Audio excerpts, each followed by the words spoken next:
Now let's stream real-time market data using Nubra's WebSocket APIs. First, open the Nubra API documentation. From there, click on the Python SDK. Navigate to the real-time data section. Here you can see the different real-time streams supported by Nubra. Nubra provides 5 real-time data streams. In this example, we'll use the index data stream. Index data provides live price and volume updates in real time.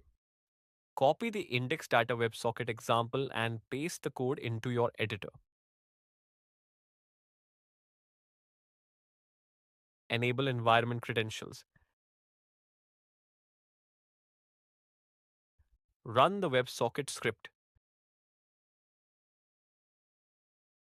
Once connected, you can see live market data streaming in the terminal. This confirms the WebSocket connection is successful. However, raw WebSocket data can be hard to analyze visually. This is where Nubra stay flexible and easy to use.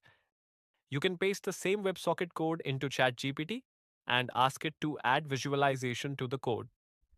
Run the updated script. Visualize the live data stream in your own custom interface. You can customize the visualization to your preference. Real-time streaming and visualization made simple with Nubra API. Thanks for watching.